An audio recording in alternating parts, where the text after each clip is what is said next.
The night the wall was opened, the house seemed to exhale. The cement was still wet when they found her, the body of Chelsea Dupree, dressed in the same silver gown she wore the night she vanished. Her skin was gray, her fingers curled as if clawing at the inside of the wall. But hours later, across the city, a woman with the same face and the same eyes was seen stepping out of a taxi, gloved hands immaculate, her reflection flickering twice in the hotel glass. The dead had been found, yet the living refused to disappear. The Dupree estate stood silent after the discovery, a silence that seemed to breathe. Behind the sealed wall of the dressing room, where the scent of fresh cement mingled with rot, investigators had unearthed what should have been impossible, a decayed body wearing Chelsea Dupree's evening gown. DNA confirmed it, she was dead. And yet, she wasn't. Days after the autopsy report, sightings began. A fleeting figure in security footage outside Naomi's penthouse. A reflection of a woman standing behind Allison in the mirrored hallway of her office. The same delicate silhouette, the same pale hair, the same unmistakable ring, the Dupree crest. Chelsea had returned, not as a ghost haunting the living, but as an unfinished presence, deliberate and watching. Naomi was the first to crumble. It began with a simple message, sent from an anonymous account, a single image, a hand stained in blood, resting on the sequined gown Chelsea had worn the night she vanished. There were no details, no words, only a timestamp that matched the night of Chelsea's supposed death. Then came the financial collapse. Her accounts drained in precise increments, her private emails leaked to the press, and an untraceable video file surfacing, Naomi, entering Chelsea's dressing room at 2:46 a.m. It was her face, her gestures, her perfume bottle on the vanity.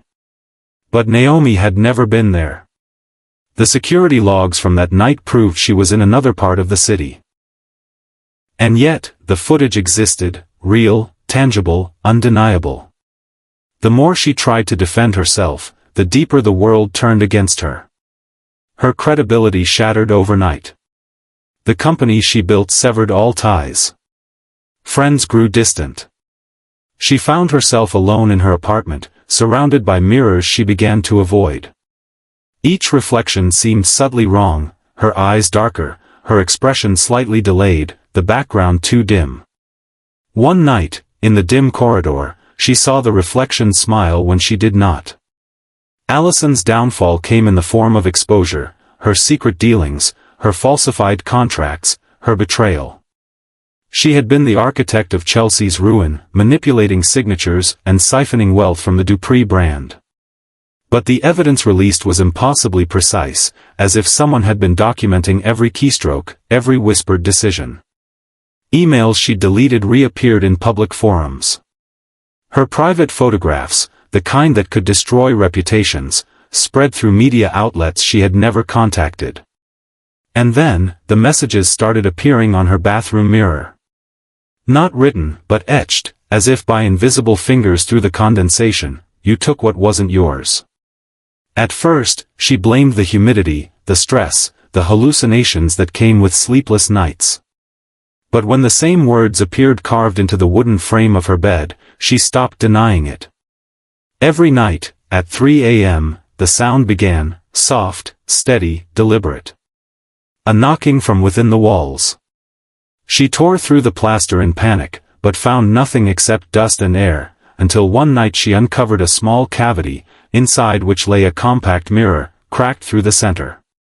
When she looked into it, she didn't see her own reflection.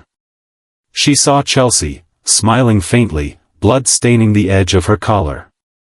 Rumors grew louder. Chelsea had planned everything, the body in the wall, the DNA swap, the disappearance.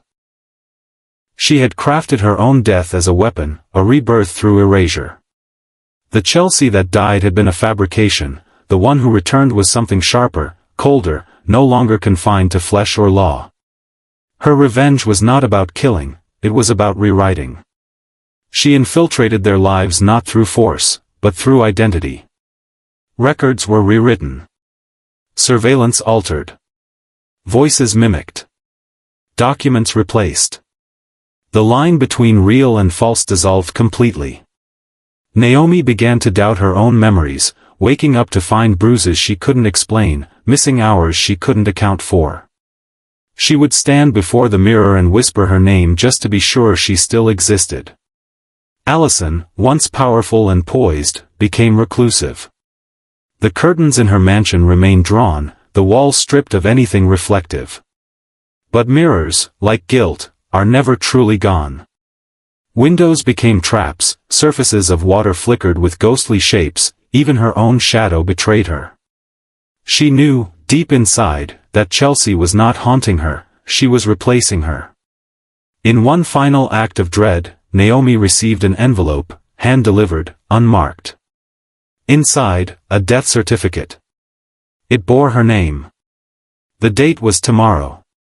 The signature was unmistakably Chelsea's. The note beneath read, "No one lives twice." The next morning, Naomi vanished.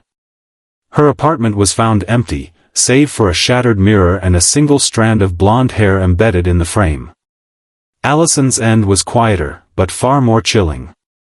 The police found her estate burned to its foundation. Among the debris, a half-melted mirror was recovered, its glass fused into the concrete. In its reflection, investigators swore they saw the faint outline of two women, one standing, one kneeling, frozen in the shimmer of warped glass. In the aftermath, the Dupree estate was condemned. During demolition, workers found a wall untouched by time, smooth and strangely cold. Carved faintly into the surface were the words, "The reflection lives when the truth dies." Experts debated the meaning, journalists theorized conspiracy, but those who had seen the evidence refused to speak. Files vanished from police archives. Digital footage corrupted beyond recovery. And somewhere in the city, new sightings emerged, a woman resembling Chelsea, walking past reflective glass, her image lingering half a second too long. Justice was never served. There were no trials, no resolutions, only rumors, and the quiet terror of realization, perhaps Chelsea Dupree had not sought vengeance, but transformation. Perhaps she had discovered a way to become eternal, through fear, through reflection, through the annihilation of those who betrayed her. And as the years passed, her legend spread, whispered among those who dared to look too long into mirrors after midnight. They said her eyes could be seen just for a moment, watching from beyond the glass, waiting for the next betrayal to be born. Because in the world Chelsea left behind, guilt was the only mirror that never cracked, and every reflection, eventually, demanded its due.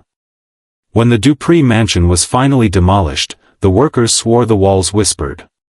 Beneath the layers of cement and dust, they found traces of something that shouldn't have been there, fragments of mirrors embedded deep inside the structure, polished clean as if someone had been watching from within all along. The remains of Naomi and Allison were never officially recovered. But the city spoke in murmurs, sightings of women with familiar faces, their reflections out of sync, their shadows lagging half a second behind. The authorities closed the case as unsolved, yet every digital record tied to Chelsea Dupree, birth certificates, property deeds, medical files, vanished overnight. It was as if she had rewritten her own existence, erasing the version that once bled, cried, and trusted. What remained was something colder, purer, untouchable, an echo wearing human skin. Late one evening, a lone security guard passing the ruins reported seeing a flicker in the glass door of his vehicle. He swore a woman was standing behind him, motionless, eyes fixed on his reflection. When he turned, there was only the night wind and the sound of broken glass shifting beneath his boots. But on the rear window, faintly drawn in dust, were the words, "I am still here." Some said Chelsea's revenge was complete. Others believed it had only begun, that she no longer sought justice for betrayal, but a new kind of immortality. By breaking the boundary between life and death, truth and illusion, she had found a way to live through every mirror, every image, every flicker of light where a guilty conscience dared to look. Naomi's fear, Allison's guilt, their paranoia, all had become her vessels. In the end, there was no Chelsea, no Naomi, no Allison. Only reflections, overlapping, bleeding into one another, until no one could tell who was haunting whom. Every act of betrayal had birthed a shadow, and every shadow, in turn, demanded a body. The mirrors were not portals, they were prisons. Years later, when a new building rose on the same ground, its glass facade shimmered strangely at dusk. Visitors sometimes claimed to see a woman's outline within the reflection, pale, elegant, her eyes unblinking, her mouth curved into a smile that didn't belong to the living. And when night falls, if you stand close enough, you can hear her whisper from the other side of the glass, not a threat, but a promise.